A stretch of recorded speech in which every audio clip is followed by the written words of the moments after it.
Episode 87। Dead वो अभी भी जिंदा है। सैनी फैमिली के बंगले को एडी के आदमियों ने चारों तरफ से घेर लिया था। पूरा परिवार, नौकर चाकर सब डरे सहमे साइड में खड़े थे।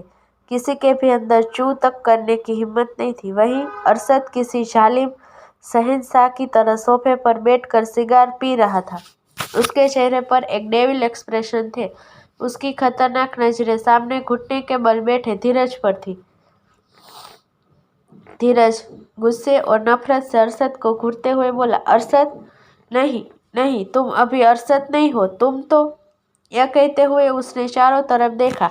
हर तरफ रेड डेविल मार्क्स पहने अरशद के आदमी थे। धीरज तिरछी स्माइल के साथ बोला, एडी, तुम आज एडी बनकर यहाँ आए हो। वो एडी जिससे दुनिया डरती है। आज उन्हें मेरे घर आने की तकलीफ उठानी पड़ी। यह देखकर मुझे काफी बुरा लग रहा है। साफ पता चल रहा था धीरज एडी का मजाक उड़ाने की कोशिश कर रहा है। हालांकि एडी को इससे गुस्सा नहीं आया, बल्कि उसके फेस पर एक अजीब सी स्माइल ने जगह बना ली। सालों बाद उसे ऐसे कोई मिला था जो उसके डरने की बजाय उसे लड़ने का तैयार था। एडी सिगार के कस लगाते हुए बोला, यह जानते हुए भी कि तुम अब कुछ नहीं कर सकते, तुम अभी भी मुझसे लड़ना चाहते हो। क्या मैं इसकी वजह जान सकता हूँ? वजह? तो तुम वजह जानना चाहते हो? धीरज का चेहरा थोड़ा कठोर हो गया। वो गुस्से से बोला, तुम्हारी बहनों ने मेरी बहन के साथ गलत किया। उसकी शादी टूट गई। आज भी वो उस रात के बारे में सोचकर चैन की नींद नहीं सो पाती। क्या तुमसे नफरत करने के लिए इतनी वजह काफी नहीं है?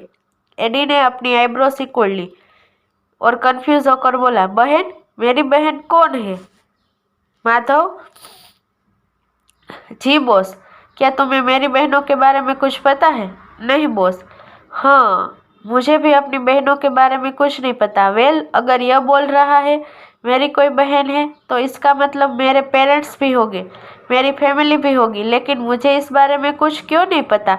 एडी ने माधव से पूछा। वो यह सब कहते हुए बहुत कंफ्यूज था। माधव ने मुस्कुराते हुए जवाब दिया, बॉस, मैं आपको सालों से जानता हूँ। आपकी फैमिली में कोई भाई बहन नहीं है। आपकी लाइफ में बस एक ही इंसान है और वो है आपकी वाइफ। वाइफ? राइट। एडी की फैमिली में सिर्फ उसकी वाइफ है। फिर तुम किसकी बात कर रहे हो? यह कहते हुए एडी के फेस पर एक अलग ही स्माइल थी। अब तक धीरज को भी एडी की बात का मतलब समझ आ चुका था। वो खुद अपने कहे शब्दों में फंस गया था। कुछ देर पहले उसने ही कहा था वो अरशद नहीं एडी है।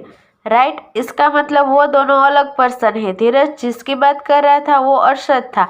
अरशद की बहन ने उसकी बहन के साथ गलत किया था, तो उसे इस बारे में एडी से नहीं, अरशद सिंघानिया से बात करनी चाहिए।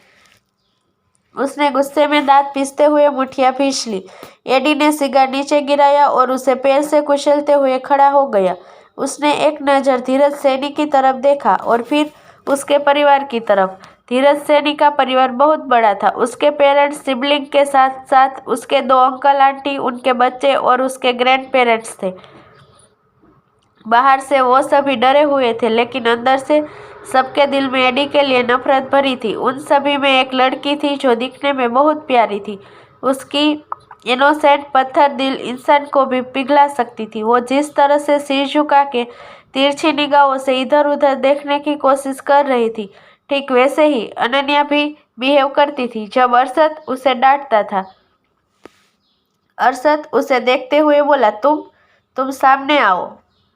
जैसे ही उस लड़की ने यह सुना, डर से उसकी आंखें भर आई। यह देखकर एडी ने डैनियल को इशारा किया। डैनियल उस लड़की से बोला, आगे आओ।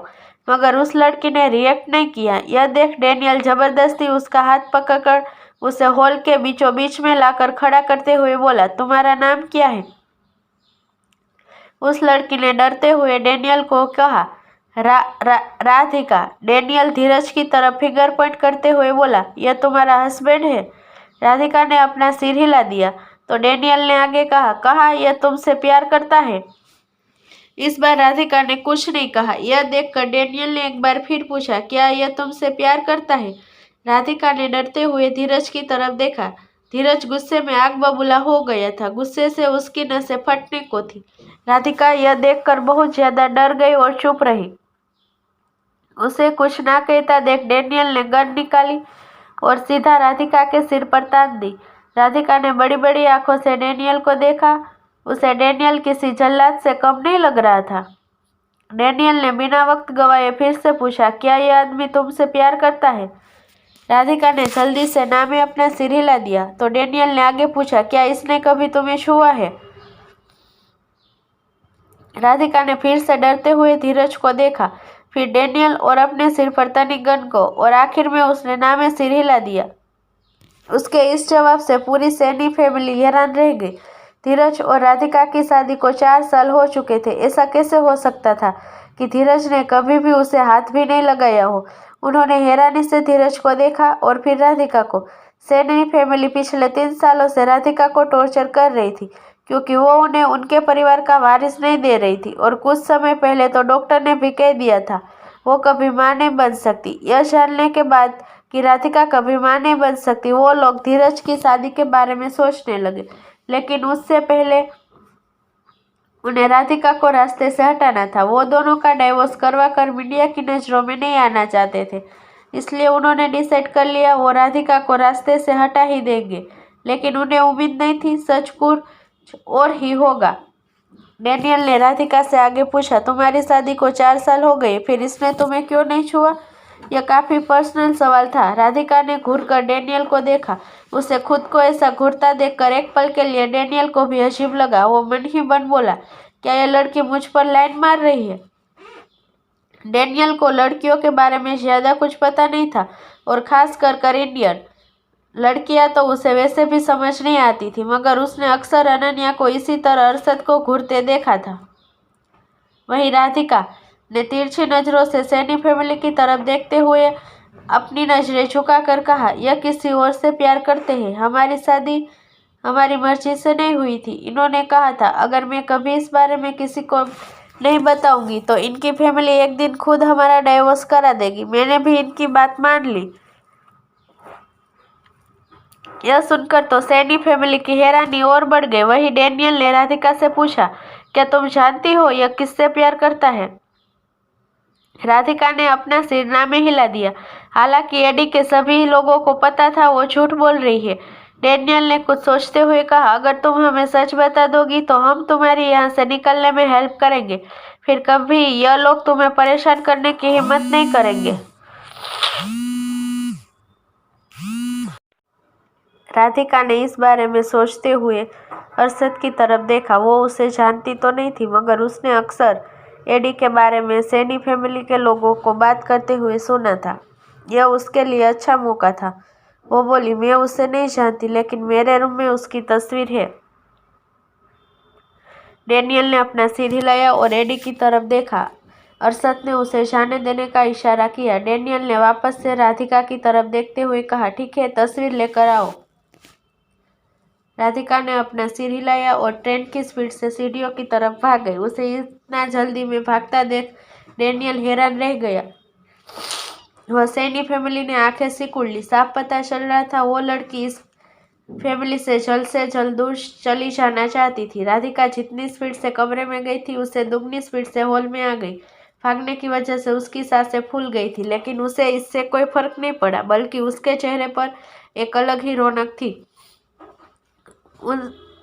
उसने उम्मीद भरी चमकती आंखों से डैनियल की तरफ देखते हुए कहा, ये बहुत सारी फोटो उसे देते हुए बोली, यह रही तस्वीर।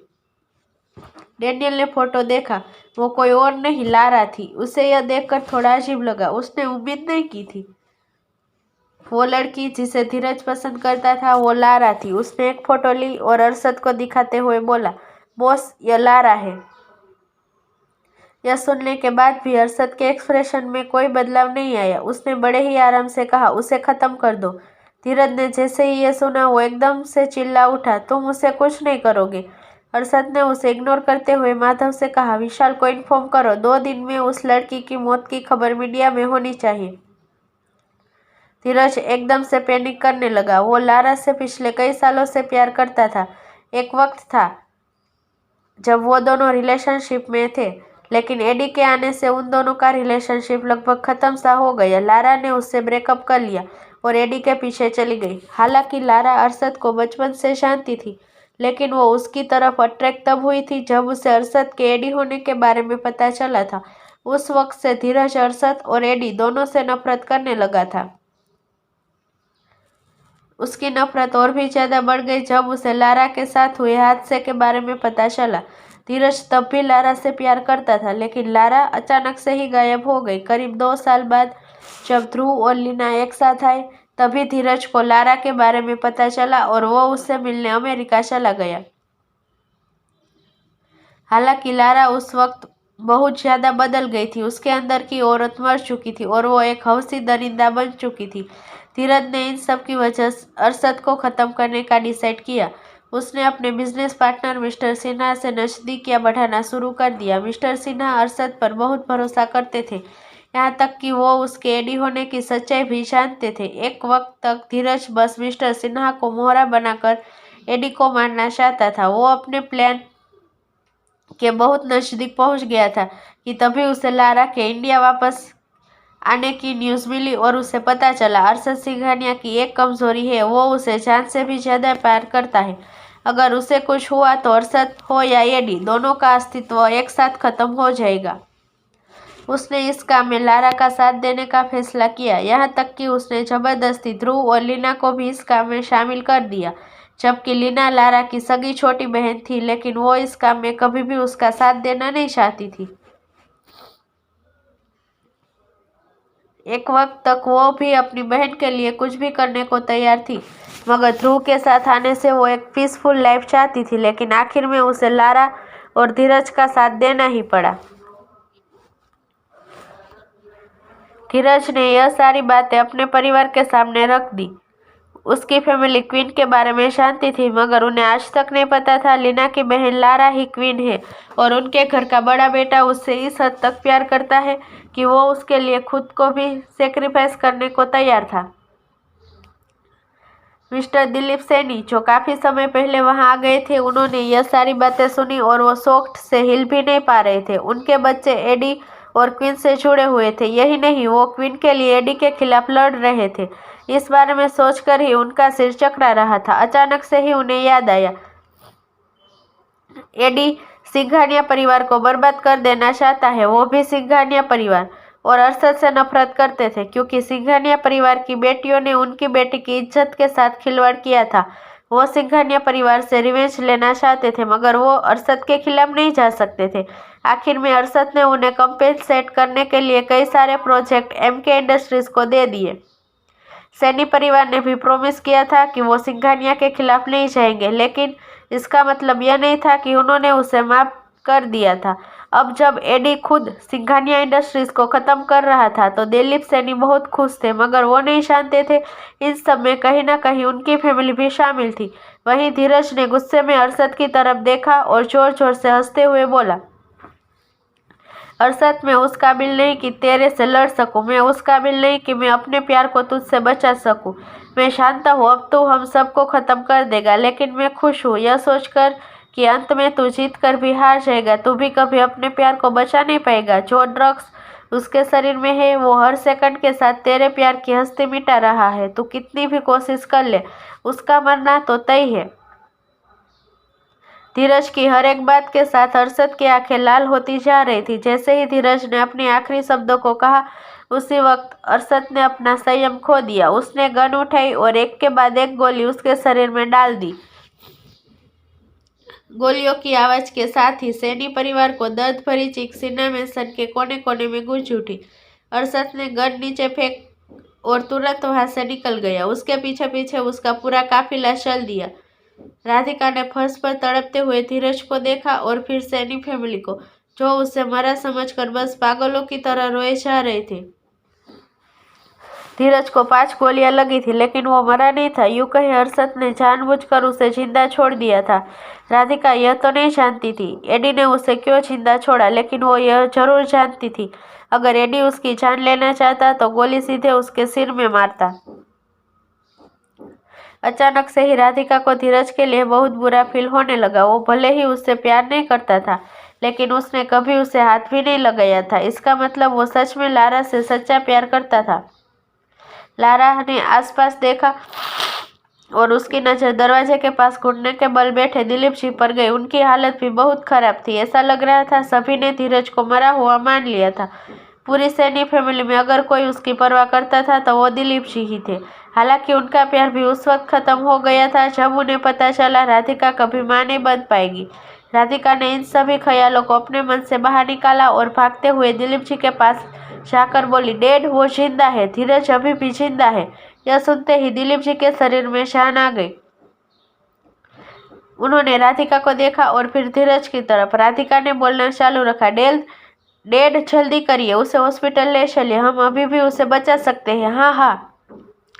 दिलीप जी ने जल्दी से अपना सिर हिलाया और भागते हुए धीरज के पास चले गए। वहीं राधिका को अचानक से एहसास हुआ वो यहाँ अकेली थी। वो आदमी जिसने उसे सैनी परिवार से बचाने को कहा था वो तो कब का वहां से जा चुका था। मतलबी लोग बस अपना मतलब निकालना चाहिए, बाकी तो सब भाड़ में जाए। खुद में बड़बड़ाते हुए उसने देखा सैनी फैमिली धीरज को हॉस्पिटल ले जा रही है। उसके लिए यह अच्छा मौका था अपना सामान बांधकर यहाँ से निकलने का।